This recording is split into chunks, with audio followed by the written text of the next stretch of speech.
사도행전 9장 1절부터 5절까지 우리 다 같이 한 목소리로 같이 읽어보겠습니다. 시작.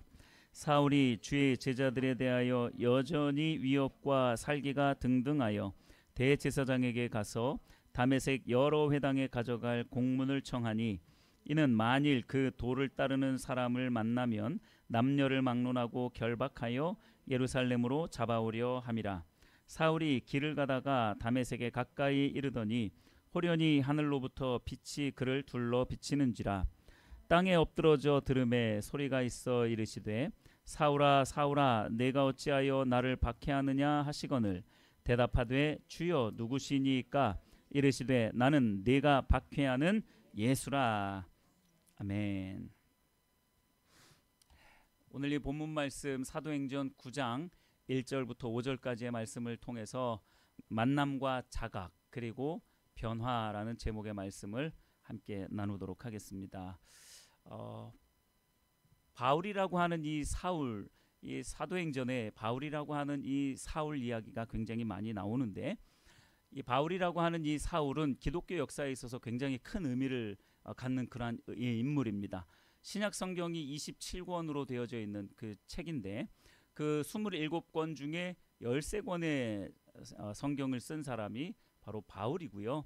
또한 뿐만 아니라 이 사울의 사역 자체가 많은 사람들에게 귀감이 되어지는 그 전도 사역과 해외 사역까지 아우르는 그러한 선교 사역에 있어서도 굉장히 모범이 되는 그러한 인물이기 때문에 이 바울은 이 성경 역사에 있어서 굉장히 중요한 자리를 차지하는 그런 사람입니다.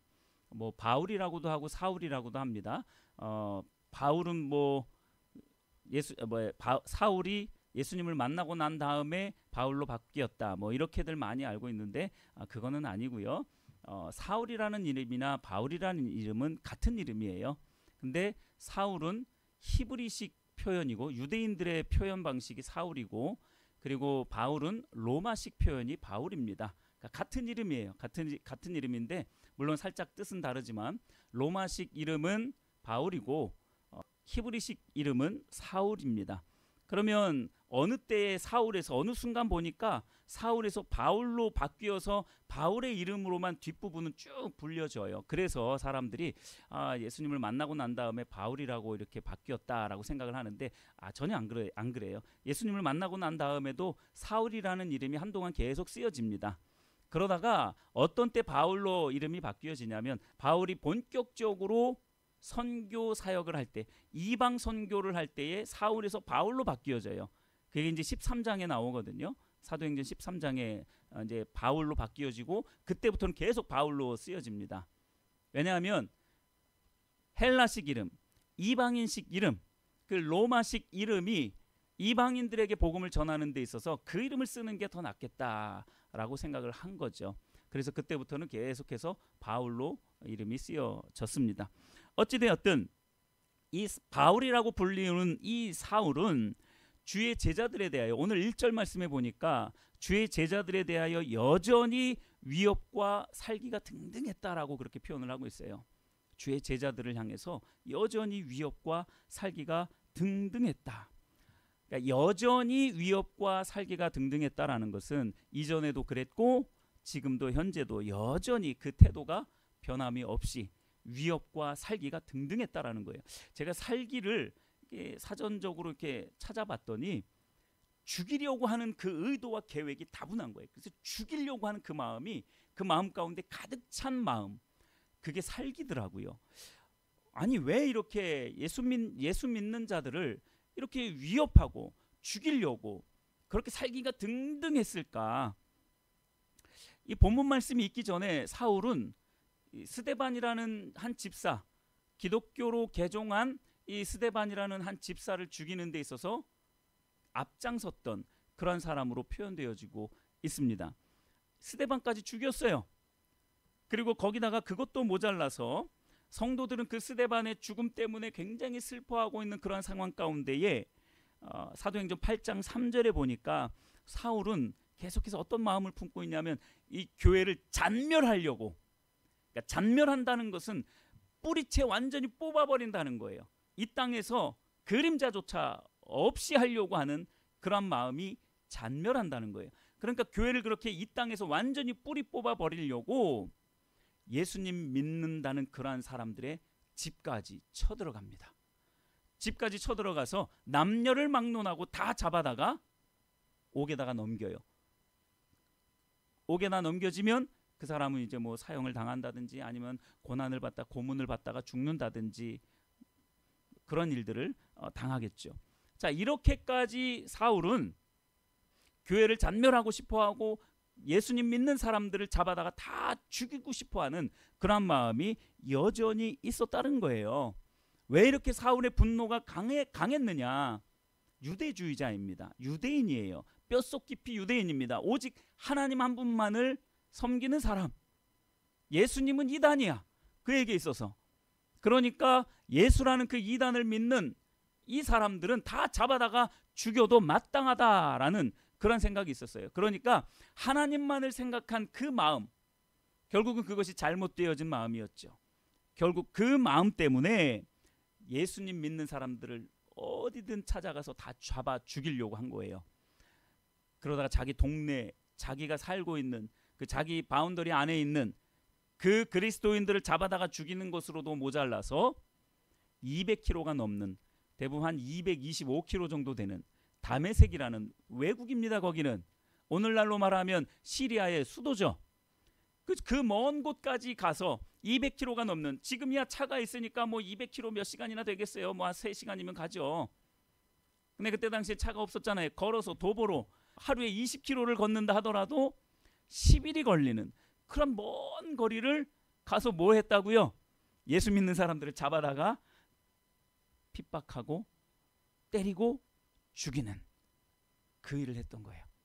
아마 이 사울의 이 열정이 결국은 복음을 전하는 데 사용되어져서 일생 동안 바울이 걸었던 거리가 얼마나 되는 줄 아세요? 복음을 전하는 데 있어서 2만 킬로를 걸었어요. 2만 킬로 이상. 지구 한 바퀴가 4만 킬로거든요. 그러니까 지구 반 바퀴를 걸어서 그렇게 이제 복음을 위해서 헌신하는 사람이 되어진 거예요. 결국 이런 사람을 쓰는 것 같아요. 핍박을 하더라도 이렇게 열정 있는 사람, 그런 사람이 변화되면 이렇게 놀랍도록 변화되어지는 것을 하나님은 알았던 거죠. 여전히 이 사울은 살기가 등등했어요. 예수 믿는 사람들을 어떻게 해서든지 한 사람이라도 더 잡아다가 죽이려고 했던 거죠. 자, 이러한 사울이 이제 그 먼 거리를 간 거에 다메섹이라는 그곳을 향해서 가는 거죠. 햇살이 가장 뜨겁게 내리쬐는 그 정오에 다메섹을 향한 그 길 끝자락에서 이 사울은 두 눈에 살기를 띠고 어떻게 하면 이 그리스도인들을 잡아 죽일까 하는 그 살기를 띠고 혐오를 가지고 다메섹을 향해서 가고 있었던 거예요. 과도하게 흥분되어져 있는 것 같아요. 왜 그렇게까지 예수 믿는 자들을 그렇게 잡아다가 죽이려고 할까? 과도히 흥분된 것 같아요. 이 사울에게 있어서 예수 믿는 사람들은 정말로 골칫덩어리였던 것 같습니다. 예수 믿는 사람들이 뭐 사회적인 물의를 일으켰다거나 뭐 가정을 파탄시켰다거나 그런 일들은 전혀 없음에도 불구하고 사울은 예수 믿는 자들이 전혀 이해가 되지 않았어요. 그래서 마음속으로 분노가 차올랐어요. 저 이단자들 저들을 다 잡아다가 죽여야 되겠다라는 그러한 일념 하나만 가지고 다메섹에 이를 때쯤에 방금 말씀을 드린 것처럼 대낮에 햇빛이 그렇게 내리쬐는 그 대낮의 정오에 전혀 예상하지 못한 현상과 음성을 듣게 됩니다. 어떤 현상을 보게 되냐면 대낮처럼 그렇게 밝은 햇살 가운데 있는데 그 햇살보다 훨씬 더 밝은 빛이 그 사울 주위를 환하게 비추는 거예요. 누가 보더라도 이것은 그냥 햇살이 아닌 거예요. 마치 깜깜한 어둠 속에 있을 때에 조명이 딱 비쳤을 때에 눈부시는, 바울에게 있어서 하나님의 그 현현은 그렇게 밝은 빛으로 자기 주위를 삥 둘러 비추는 그런 빛으로 경험하게 된 거예요. 거기다가 전혀 들어보지 못한 낯설은 그러한 음성이 들려오기 시작합니다. 사울아 사울아 내가 어찌하여 나를 박해하느냐, 나를 어찌하여 핍박하느냐라는 처음 들어본 음성이 들려지는 거예요. 사울은 깜짝 놀랍니다. 뭐지? 이러한 현상, 이러한 음성은 사울이 전혀 예상하지 못한 그러한 현상이고 그러한 음성이었던 거예요. 깜짝 놀랐죠. 바울은 물론 예수 믿는 자들을 핍박하고 옥에 가두고 죽이는 일에 가장 최전선에 앞장섰던 사람이었던 것은 분명해요. 그러나 바울은 예수님과 대면해 봤습니까? 바울은 예수님과 대면해 본 적이 없어요. 그러니까 바울은 깜짝 놀라죠. 내가 물론 예수 믿는 자들을 잡아 죽이고 그들을 핍박은 했지만 예수 그 자를 내가 언제 핍박했는가? 속으로 아마 그렇게 생각했을 거예요. 내가 예수님을 핍박했다고? 예수를 핍박했다고? 그리고 그 예수님이 지금 나에게 이렇게 선명하게 직접적으로 말씀하신다고? 아마 사울은 마음속으로 그렇게 생각을 했을 거예요. 깜짝 놀란 거죠. 뭐지? 이런 현상은 뭐고? 이 음성은 도대체 뭐지? 그 마음 안에서 굉장히 아마 생각이 많아졌을 겁니다. 자, 이런 현상을 보고 우리는 자각했다라고 그러한 표현을 씁니다. 사울이 자각을 하게 된 거예요. 자기 자신을 알게 되고 예수님의 존재에 대해서 너무나도 분명하고 선명하게 깨닫게 되는 그 순간 바울은 자각하게 된 겁니다. 영적인 자각을 하게 되는 거죠. 내가 누구고 내가 어떠한 존재인지를 이제 알게 된 거예요.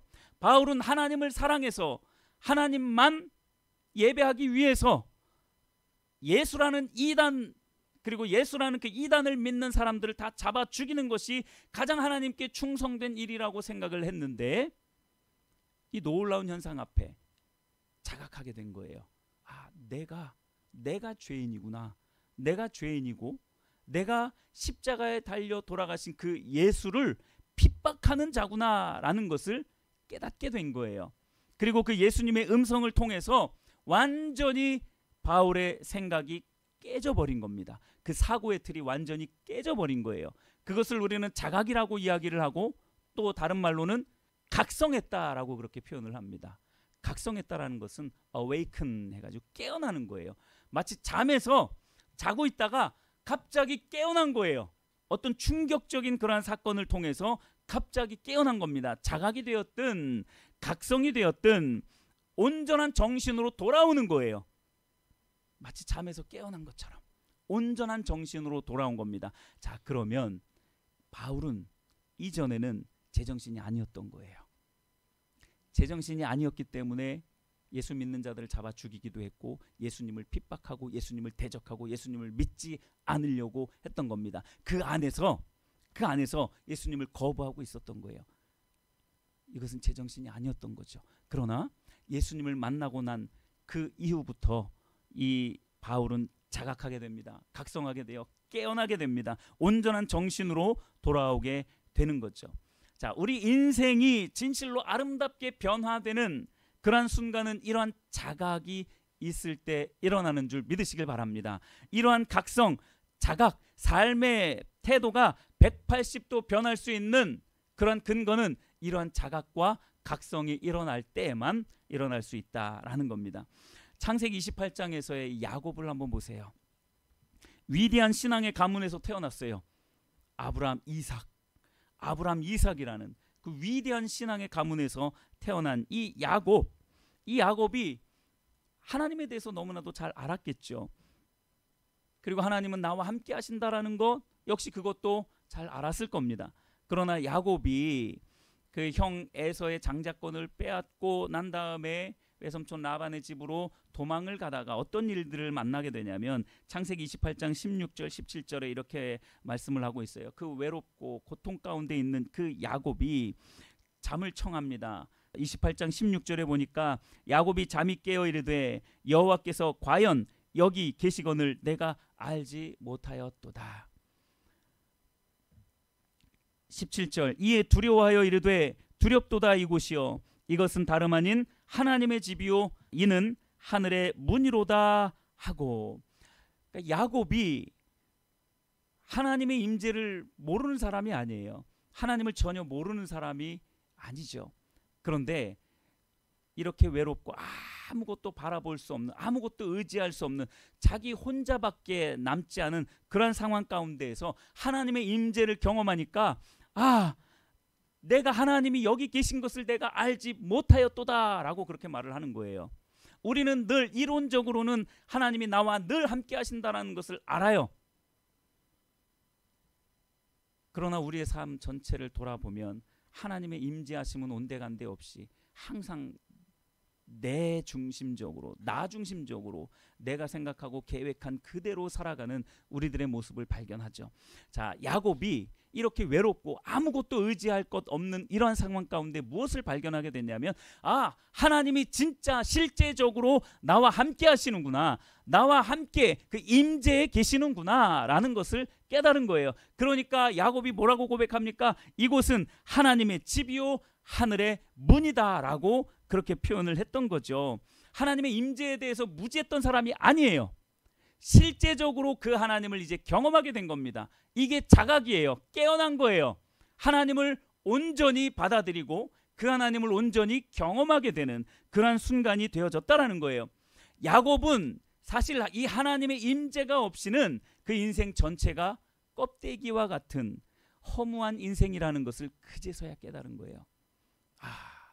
하나님의 임재 없이 내가 그동안 너무나도 잘 살아왔구나. 그런데 이제 하나님의 임재를 깨닫고 나니 내 인생이 얼마나 허망하고 얼마나 무가치했던 것인가를 깨닫게 된 것이죠. 이게 자각이에요. 각성하게 된 겁니다. 그러니까 삶의 태도가 이제부터는 바뀌어지기 시작하는 거죠. 또 누가복음 15장에 등장하는 탕자의 비유도 마찬가지입니다. 자, 한 아버지에게 두 아들이 있었는데 둘째 아들이 아버지에게 어떤 무례한 요구를 하죠? 네, 아버지 곧 죽으실 거잖아요. 그러니까 아버지 죽으셨을 때 나에게 물려줄 그 유산 미리 주세요. 그것 가지고 내가 잘 살아볼게요. 행복하게 살아볼게요. 남부럽지 않게 떵떵거리면서 살아볼게요. 그러면서 그 유산을 미리 달라고 합니다. 미리 가지고 와서 자기는 행복할 줄 알았어요. 자기가 성공한 삶을 살 줄 알았어요. 아버지 없이도 자기는 성공한 삶을 살고 행복한 삶을 살 줄 알고 그 많은 돈을 가지고 여기저기 다니면서 마음껏 자기 마음대로 살아가면서 아버지 없는 그 자유를 만끽하면서 열심히 살아봤어요. 즐겨보기도 했고요. 그러다가 거지보다도 못한, 돼지보다도 못한 그러한 인생으로 완전히 추락해버립니다. 자, 그때에 이 탕자에게 어떤 자각이 일어나게 됐냐면 성경 말씀에 이렇게 표현하고 있습니다. 아버지 집에는 양식이 풍족한 품꾼들이 얼마나 많은고, 즉 아버지 집에는 양식이 너무나도 넘쳐나는데 내가 하늘과 아버지께 죄를 지었구나. 드디어 자기 자신이 어떤 존재인지를 깨달은 거예요. 하나님 앞에서 죄인이고 그저 아버지에게 불효한 것만이 문제가 아니었던 거예요. 하늘 아버지에게도 하나님에게도 죄를 지었다는 그 죄인이라는 그 의식이 자각된 거예요. 내가 죄인이었구나. 나는 하나님 없이는 아무런 무가치한 그런 존재였구나라는 것을 이 탕자는 깨닫게 된 거예요. 그러니까 뒤도 돌아보지 않고 이제 아버지 집으로 찾아가게 된 거죠. 이러한 자각이 일어날 때에 하나님과 나 사이에 새로운 관계가 설정되어지는 거예요. 성경에는 이러한 자각을 일으킨 많은 신앙의 선배들이 많이 등장을 합니다. 여러분들은 과연 하나님과의 관계가 새롭게 설정되어지는 그러한 자각의 순간이 언제 있었는지 한번 생각해 보셨으면 좋겠습니다. 전에는 그저 하나님을 내 인생에 약간의 도움을 주는 서포터, 아니면 도깨비 방망이나 내 삶의 문제를 해결해 주는 마치 해결사처럼 하나님을 그렇게 여겼을지도 몰라요. 그러나 이제 그러한 자각이 일어나고 난 이후에는 하나님과의 관계가 이제 완전히 달라지게 된 거예요. 이제는 하나님은 나의 인생을 도와주는 서포터나 해결사, 도깨비 방망이가 아니라 내 인생의 유일한 주인이시며 내 인생의 통치자이시며 내가 유일한 소망을 갖고 살아갈 그러한 대상이 되어진 거예요. 존재 자체만으로도 하나님은 나에게 가장 큰 의미가 있고 가장 큰 만족이 되어진다라는 그 하나님과의 관계가 다시 설정이 되는 겁니다. 언제요? 이러한 자각이 일어났을 때에, 이러한 자각이 일어났을 때, 각성이 일어났을 때에 하나님과의 관계가 완전히 180도 바뀌어지는 거예요. 그러한 가운데에서 이제는 삶도 변화되어지기 시작합니다. 이런 자각이 일어날 때 동시에 일어나는 게 한 가지가 있어요. 제가 언뜻 자각을 이야기할 때 언뜻 말씀을 드렸지만 하나님과의 만남이라는 것이 동시에 일어납니다. 하나님을 만날 때 이러한 자각이 일어나거든요. 하나님을 만날 때 자각이 일어납니다. 하나님을 제대로 만나야 우리의 인생에 있어서, 우리의 신앙에 있어서 이러한 자각이 일어나고 각성되게 되는 것이죠. 하나님을 만나되 내 육체가 원하는 방식으로, 그리고 내 육신이 계획한 방법으로 하나님을 만나면 아무 의미가 없습니다. 방금 말씀을 드린 것처럼 하나님을 서포터처럼, 도깨비 방망이처럼, 문제 해결사처럼 그런 내 의도와 내 생각과 내 계획을 가지고 하나님을 만나면 그것은 아무런 의미가 없습니다. 그러한 내 생각과 내 뜻과 내 계획이 내려진 상태에서, 즉 내 뜻이 아닌 하나님의 뜻과 계획 가운데에서 하나님을 갑작스럽게 만나는 거예요. 사울이 그렇게 예수님을 만났던 겁니다. 갑작스럽게, 어떠한 생각도 없었어요. 어떠한 뜻도 없었습니다. 예수님을 만나고자 하는, 아니 예수님 믿는 사람들 다 잡아 죽이고자 하는 그 사울이 예수님을 만나고자 했겠습니까? 그러나 사울의 뜻과 방법이 아닌 하나님의 뜻과 하나님의 방법과 하나님의 계획대로 그렇게 갑작스럽게 만나게 되는 거예요. 이것을 보고 저는 이렇게 표현을 합니다. 영적인 조우. 여러분, 예수님과 얼마나 영적인 조우를 해보셨습니까? 조우라는 것은요, 갑작스럽게 뜻하지 않게 누군가를 만나는 것을 조우라고 말합니다. 내 계획이 없어요. 내 뜻이 없습니다. 물론 우리가 하나님을 안 찾아도 되고, 뭐 하나님을 향한 우리의 진심을 하나님께 올려드리지 않아도 그저 하나님이 알아서 하는 그러한 일은 당연히 아닙니다. 사울처럼 그렇게 전혀 믿지 않고 오히려 예수 믿는 자들을 다 잡아 죽이려고 하는 그러한 가운데에서 하나님의 주권적인 그러한 역사로 말미암아 예수님을 만나게 되는 그러한 일들도 당연히 있지만, 우리가 일상적으로 신앙생활하면서도 이 영적인 조우는 반드시 있어야 됩니다. 여러분들은 이 영적인 조우를 얼마나 자주 예수님과 갖고 계신지 한번 생각해 보셨으면 좋겠습니다. 내 육체가 뜻하지 않고 계획하지 않은 이 하나님과의 만남, 이 영적인 조우가 우리의 삶 가운데서, 우리의 신앙생활 가운데서 반드시 있어야 한다는 거예요. 즉 내 육신의 뜻과는 완전히 반하는 갑작스러운 이 하나님과의 만남이 우리 가운데 있어야 한다는 거예요. 이 영적인 조우가 있어야 우리 안에 아까 말씀을 드렸던 그 각성이 일어나게 되는 거예요. 자각이 일어날 수 있게 되어진다는 거죠. 물론 우리는 하나님을 간절히 만나기를 소망해야 돼요. 그것을 우리 계획을 해야 된다면 계획도 해야 돼요. 마음 가운데 그런 뜻을 품어야 됩니다. 중요한 것은 내가 생각한 대로, 내가 원하는 대로, 내가 계획한 대로 하나님을 만나려 해서는 안 된다는 거죠.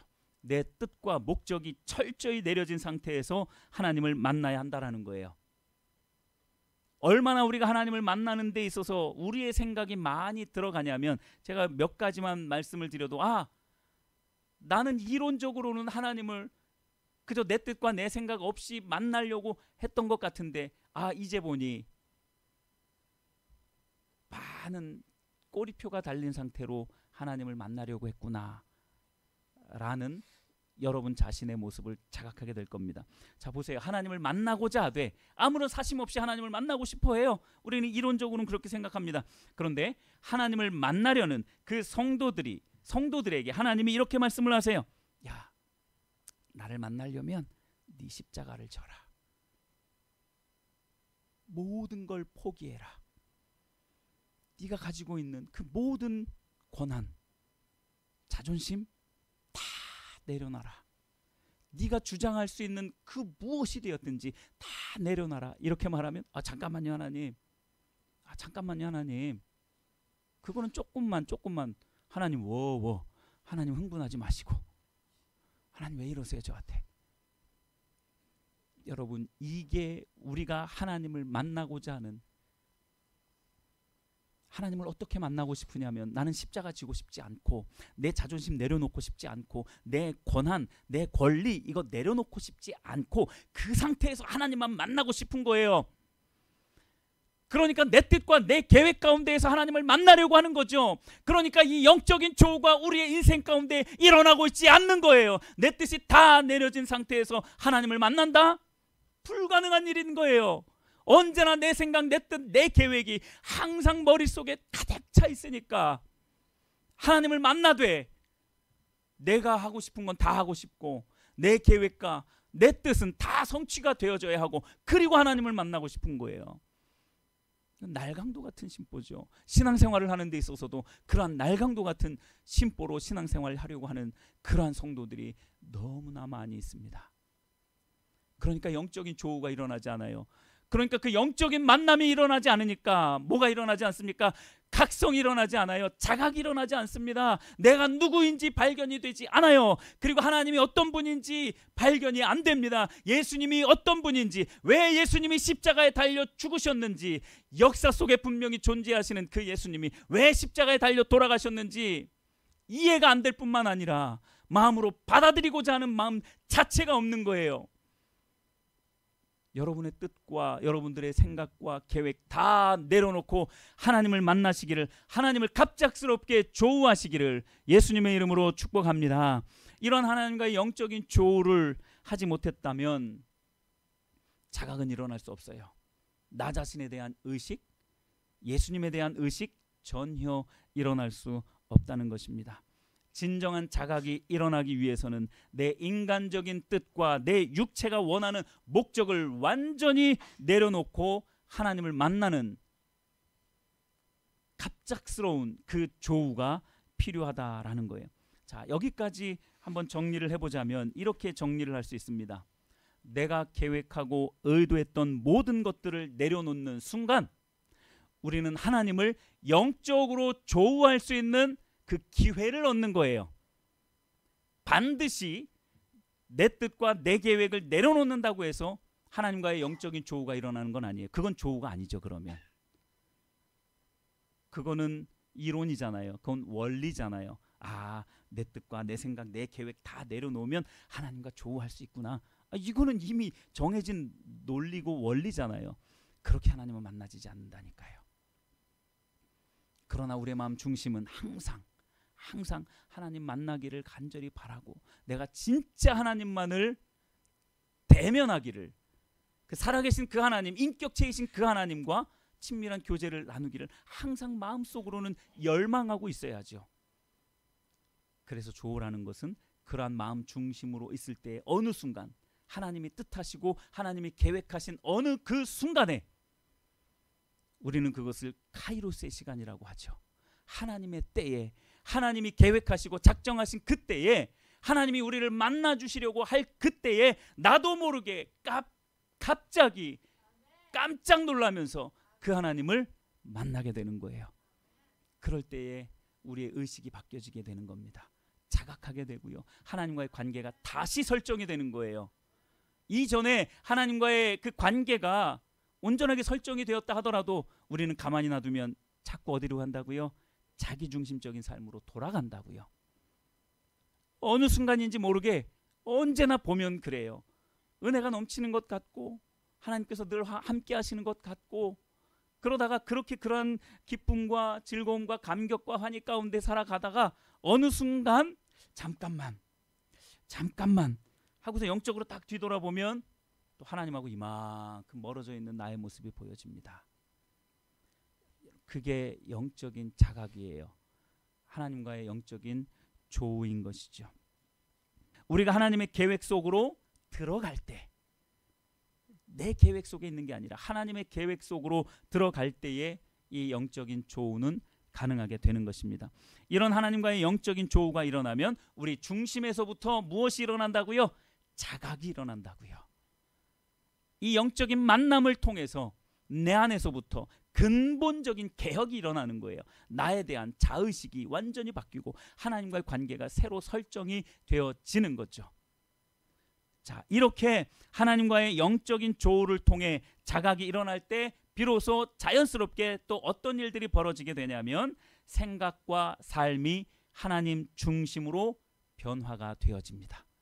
한마디로 말하면 삶이 변하고요, 신앙이 변하는 겁니다. 왜 그리스도인들 중에 삶이 안 변하고 왜 생각이 안 변하고 왜 신앙이 안 변하는 줄 아십니까?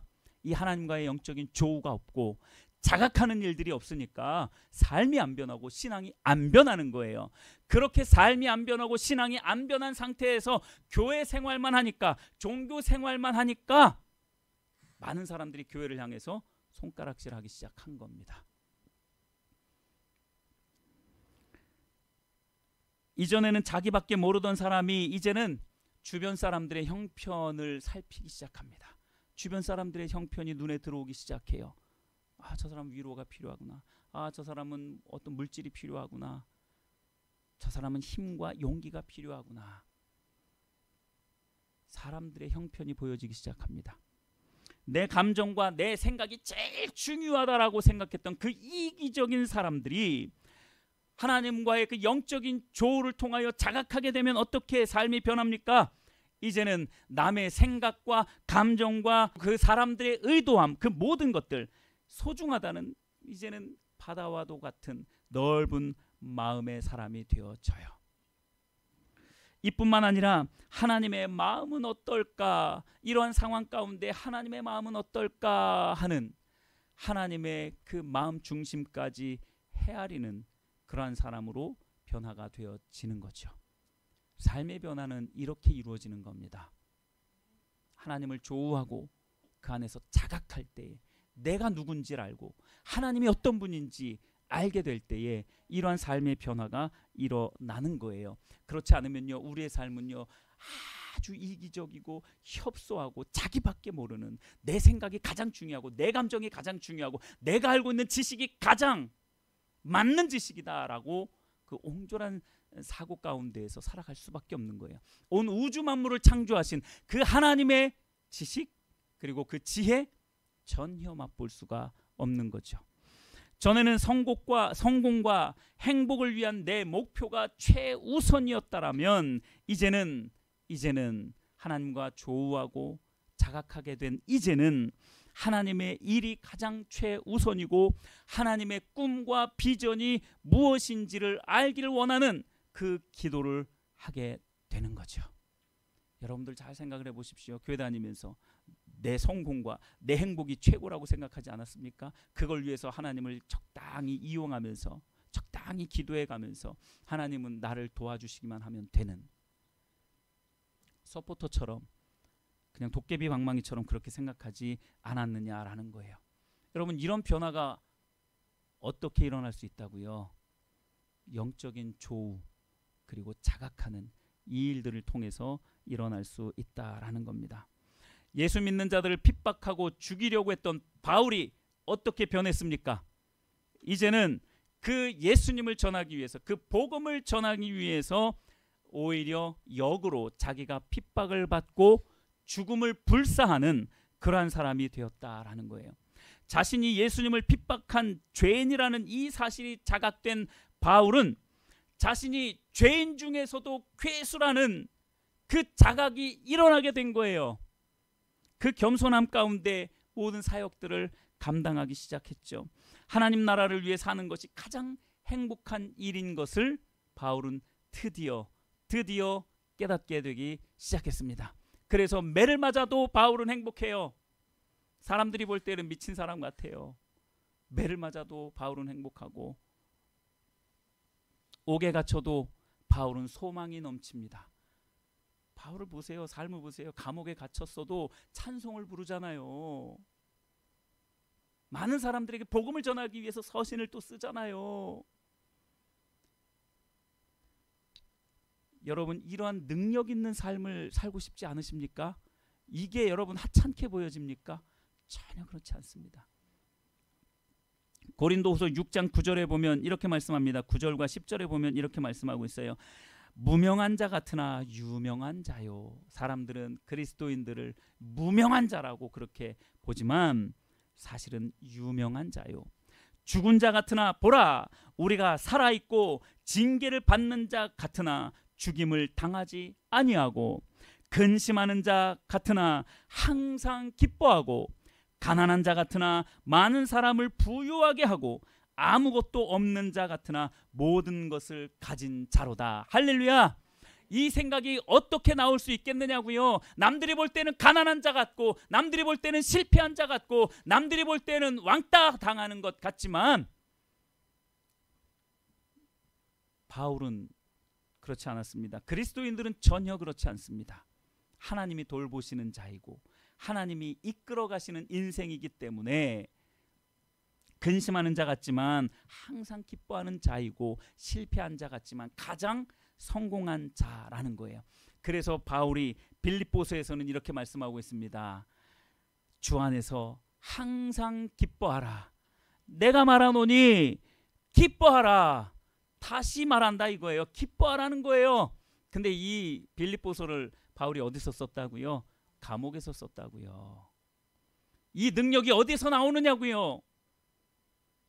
이 힘 있는 능력이, 이 은혜가 어디서 나오느냐고요? 하나님과의 만남을 갖고 각성하고 자각하게 된 그 힘에서 나온 거 아닙니까? 이제 말씀을 조금씩 이제 마무리해 가보려고 하는데요. 여러분들에게 한번 질문을 해보도록 하겠습니다. 여러분이 생각하고 계획한 미래가 반드시 올 거라는 확신이 있습니까? 전혀 그것을 우리는 확신할 수 없어요. 그런데 너무나도 많은 대다수의 사람들은요, 내가 계획하고 내가 설계해 놓은 그 미래가 다가올 줄 알고, 그 미래가 환하게 펼쳐질 줄 알고 모든 시간과 모든 자기의 달란트를 거기에다가 다 올인해 버려요. 저는 항상 제가 안산에서 사역을 오랫동안 했기 때문에 항상 그 세월호 사건을 기억합니다. 4월 16일. 얼마 전에 10주년이 되었죠. 그 어린 학생들이 그렇게 갑작스럽게 운명을 달리할 줄 누가 알았겠습니까? 그 자신들도 몰랐을 거예요. 여러분, 우리가 설계하고 우리가 생각한 미래는 우리가 생각한 대로 오지 않습니다. 내가 생각한 미래는 올지 안 올지 사실 확실하지가 않아요. 그런데 너무나도 많은 사람들은 그 올지 안 올지도 모르는 그 미래를 위해서 자신의 모든 시간과 돈과 에너지를 다 쏟아붓고 있다라는 거예요. 그 거짓 행복을 성취하기 위해서 모든 것들을 다 쏟아붓고 있다라는 거예요. 그 가짜 행복을 찾느라고 참 행복은 뒤로 밀어두는 거예요. 바울이 찾은 그 참 행복은 뒤로 밀어두고 이 거짓 행복을 찾기 위해서 모든 시간과 에너지와 돈을 다 쏟아붓고 있는 거예요. 바울은 이렇게 생각합니다. 내가 예수님을 핍박한 죄인 중에 괴수였다는 그 자각, 이 자각이 일어나지 않았다면 우리도 마찬가지로 그 가짜 행복만 찾느라 참 행복은 멀리하고 여전히 해갈되지 않는 그 목마름 가운데 살아갔을 겁니다. 네, 이런 말씀을 하고 마치도록 하겠습니다. 어떤 어머니가요, 자식에게 늘 한 가지를 당부했다고 합니다. 집 밖에 나갈 때는 항상 웃는 얼굴로 나가라. 집 밖에 나갈 때는 항상 웃는 얼굴로 나가라. 이렇게 자녀들에게 교훈을 했다고 합니다. 왜냐하면 인상 쓰는 얼굴로 나갔다가 우리의 미래가 어떻게 될지 모르는데 웃는 얼굴로 나가자 이거예요. 좋은 모습만 우리가 보자.